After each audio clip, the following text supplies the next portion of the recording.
Get ready, start.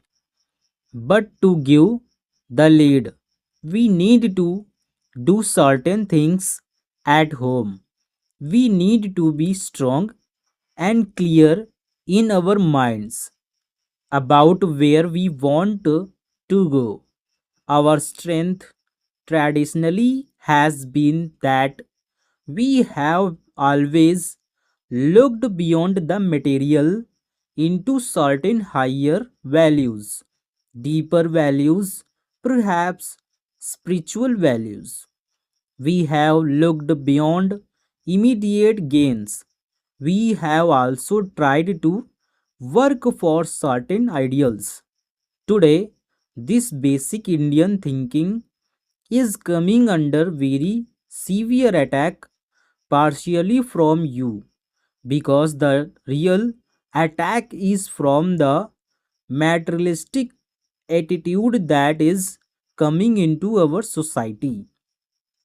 That is why I am glad to be with you here today to try and turn your attention not to just selling but also at building the nation that we want to build, projecting that ideas, the ethos of India across the world.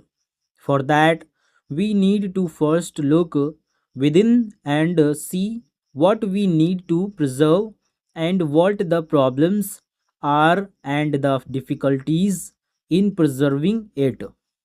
The biggest attack on our traditional thinking, on our culture, on our civilization is from materialism, which is being brought in partly because of growth, development, because people have access to goods and facilities which they did not have access to earlier, because their incomes have grown, because their standards of living have gone up.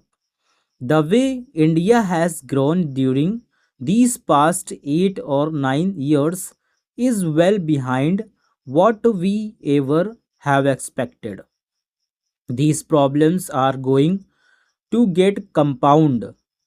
I expect our growth rate to increase even more in the coming years.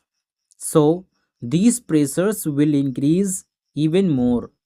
Therefore, we must be very clear in our minds about the sort of nation we want to build. The biggest danger in going down a purely materialistic route is that we will ultimately surrender the independence that we won with so much struggle. I see that as the biggest danger. We are independent today not because we won a battle against the British and sent them home. We are independent today because we have followed certain policies, because we have followed a certain ideology, because at every step that we have taken, we have kept in mind the point that the independence that we won could also be lost very quickly. When I talk about the independence being lost, it is not just a question of being ruled by another state. That is perhaps not the way it happens now. At the end of the 20th century, it happens in much subtler ways today.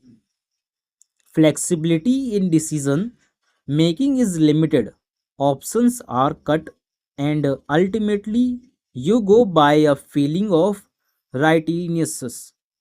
Stop.